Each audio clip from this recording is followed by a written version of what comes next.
Ah, it's a tale as old as time. A publisher puts an exorbitant amount of pressure on a developer, resulting in a game which fails to deliver a quality product, adding on some dumb features that nobody wanted whilst losing what made the franchise so great in the first place. Such was the case for Visceral Games and the Dead Space franchise. After the lackluster reception of Dead Space 3, the company went under, leaving its developers without a job and no hope of continuing one of gaming's biggest horror franchises. Thanks for that, EA. But now after 9 years, sci-fi horror is back. Helmed by Glenn Schofield, who previously co-created the Dead Space series at Visceral Games, Striking Distance Studios presents to us a spiritual successor to one of gaming's most grotesque IPs. It is a game which hopes to set a new standard for AAA survival horror, but does it manage to recapture the magic of the Dead Space franchise while standing on its own 2 feet? Well, let's find out. This is the Callisto Protocol.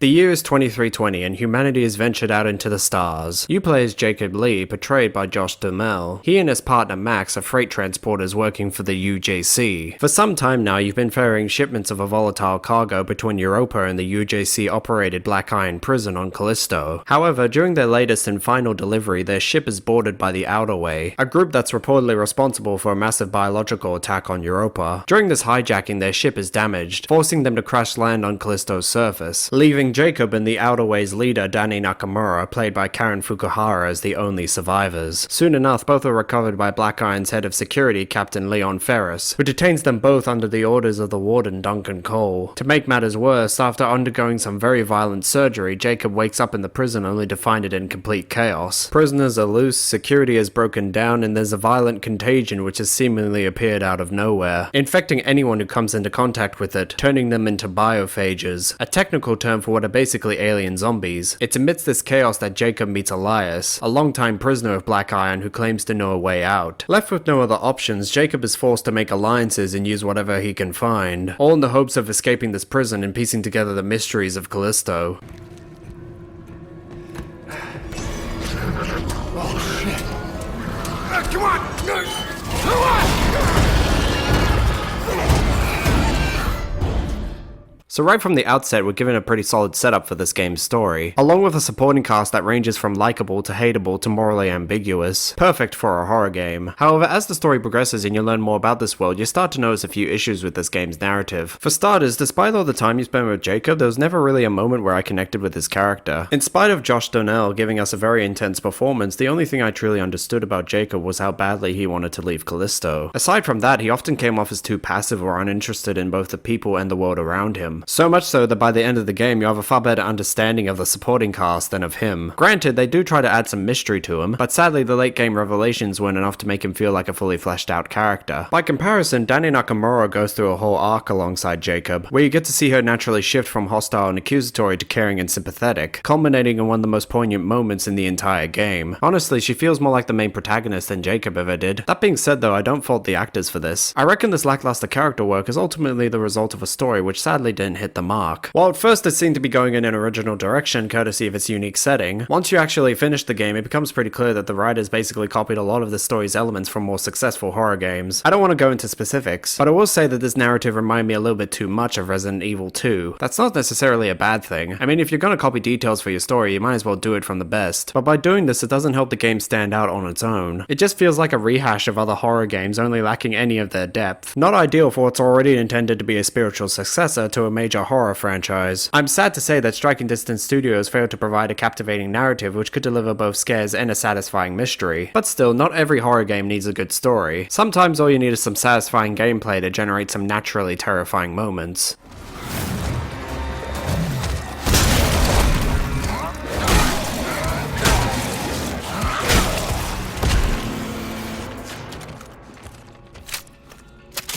It shouldn't be surprising that most of the core mechanics for the Callisto Protocol were ripped straight from the Dead Space franchise, although they clearly made an effort to distinguish the gameplay by tweaking certain aspects of it or by adding in new gameplay features. Sadly, this has resulted in a severely unbalanced experience for the player, one which can leave you feeling frustrated very quickly. But I'm getting ahead of myself. Let's start with the basics. Like any survival horror game, the Callisto Protocol is all about resource management. You're an average Joe trapped in space with an army of monsters who are all planning to rip you to pieces the moment they lay eyes on you, so you're gonna need to be careful and arm yourself yourself with as many weapons as you can get your hands on. Thankfully, as you progress through the story, you'll gradually unlock new weapons and gear, each with its own benefits and disadvantages. These can be then upgraded at various stations throughout the game's 8 chapters, allowing you to increase your damage output, magazine size, and even unlock new combat abilities. But keep in mind, you've got a small inventory with a finite amount of space, so you'll need to pick and choose what you need and what you don't. It's a delicate balance, and the Callisto protocol handles it quite nicely. Do you risk collecting valuable resources to earn money, or simply focus on carrying as many health packs and bullets as you're physically able to? These choices will ultimately determine how the combat plays out in the long term. Furthermore, since your weapons don't take up space, you can carry as many of them as you want, although you will quickly realize that certain weapons are better than others.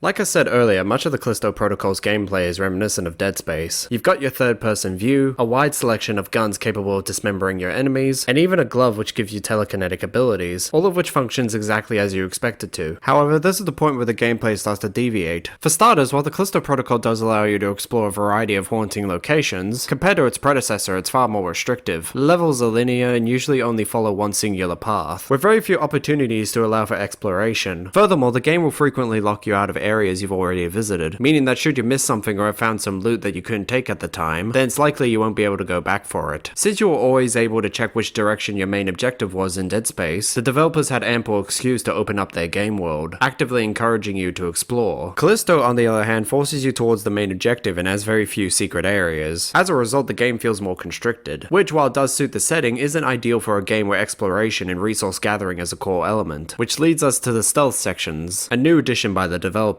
I imagine it was included as a way for them to generate tension naturally. Granted, while its implementation is pretty simple, it does provide an extra layer of depth to the gameplay. It's definitely an effective way to encourage the player to save on resources, however it's only really a feature during select chapters. Aside from these specific instances, you rarely have the opportunity to use stealth. I tried on multiple occasions which seemed ideal for it, but every time I was immediately spotted by my enemies, which honestly just makes the stealth feel more like a gimmick, a tacked on feature which they didn't want to explore any further than they needed to, which isn't that surprising, considering this is more of an action-orientated horror game. Speaking of which, even though this game's combat is a blend of ranged and melee mechanics, it's pretty clear that the developers are leaning more towards close-quarters combat, which is odd to say the least. Most third-person action horror games usually encourage a ranged playstyle, rather than asking the player to get up close to the monsters, usually because getting close often results in a quick and painful demise, but here that's not the case. Despite having a plethora of weapons at your disposal, you'll often be forced into fights where you have to fight at close range, often against groups of enemies, which thanks to some tight level design means it's hard to find the room to simply move. It also doesn't help that your running speed is the equivalent of a brisk jog, so it's not like you can just put some distance between yourself and the zombies, but the fact is the close quarters combat wouldn't be so bad if you're at least able to dodge effectively, yet the developers seem fixated on making that as difficult as possible. Firstly, in order to dodge you need to use your thumbsticks to indicate which way you want to move. Secondly, you gotta pay attention to which direction your enemy attacks from, since this will determine which way you gotta move. So far so good, but this is where the issues with the mechanics arise. Since every enemy has their own specific attack patterns, and you'll be dealing with large groups of enemies quite regularly, it's very easy to get overwhelmed. Not to mention, some attacks can come at you faster than you can react to them, meaning you're more likely to get hit while dodging because you realize too late that someone else is also attacking you. Granted, many of these faults could easily be attributed to the game's camera sticking too close to Jacob's back, but it's more than just that. The game's natural lighting makes it hard to see most enemies, and with the in-game sounds mixed together constantly, it's very easy to lose track of an enemy or simply not notice someone else is attacking you. All these factors combined result in a combat system which feels too clunky and unresponsive for the player to engage in, which is hardly ideal for a survival horror game. Not to mention, when dodging and swinging a stick become the primary method of staying alive, your tense survival horror game becomes more of a test of patience than resource management. I don't know what world these people live in, but in my experience a gun tends to beat a stick any day.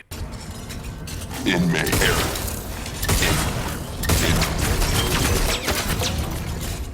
Unit immobilized. Error.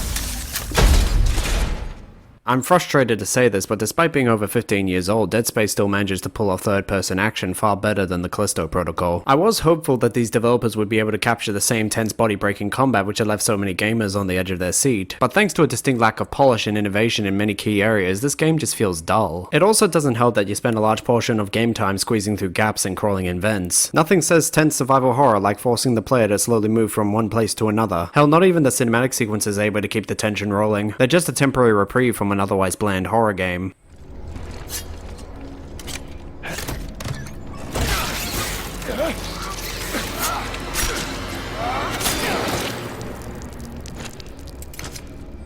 Still, on a more positive note, I'm happy to say that the Callisto protocol has some genuinely good music. Composed by Finishing Move Inc., they utilize aleatoric effects and custom sounds created by the Apprehension engine, resulting in a soundtrack that's both unique and perfect for evoking fear in a sci-fi setting, with many tracks being representative of the characters and their gradual loss of humanity, while others tend to focus on the environment and how it is gradually overtaken by the horrors present on Callisto. It is an ideal soundtrack for a horror game, and when paired with the sound design, it results in a symphony of barely restrained chaos, one which can effectively disorient the player or enthrall them at any given moment. Considering how much emphasis is placed on the biology of the biophage zombies, it makes sense that so much of the audio would be dedicated to their anatomy. I mean, visually speaking, they already look horrifying, but all the added sound work really sells how unnerving these fuckers are. At times it can feel as if they're standing right in front of you. However, what often amazed me was how quiet this game could get. When there's no monsters around and you're simply moving through its many desolate environments, you can't help but be drawn into this world. It's an astounding atmosphere, one which is further backed up by some solid visuals.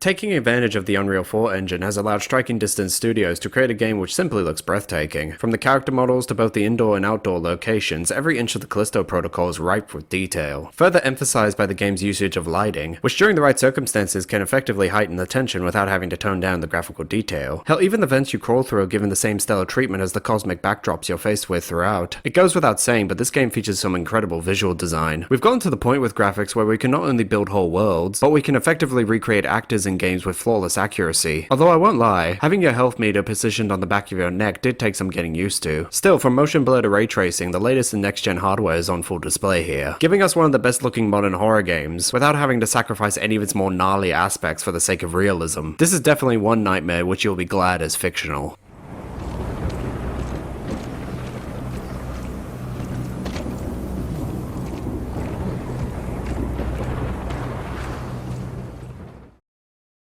I have a friend who said it best. The Callisto protocol is the video game equivalent of plain toast. Serviceable, but lacking that little something to make it special. It has all the basic elements of a good survival horror game, but they haven't done anything with it. The story is just Resident Evil 2 in space, only lacking any of its complexity. The combat ranges from frustrating to bland, courtesy of some poorly executed design choices, while the general gameplay loop follows all the same beats as the Dead Space franchise, only with the most interesting sequences reserved for select chapters. For a game that so badly wanted to stand on its own 2 feet, it failed to simply remain upright. I wish I could say I enjoyed my time with the Callisto protocol, but it just left me feeling unsatisfied, which is sad. I really had hoped that these developers could deliver a scary yet satisfying horror game, but I guess I was asking for too much. Still, at least throwing stuff around with telekinesis never gets old.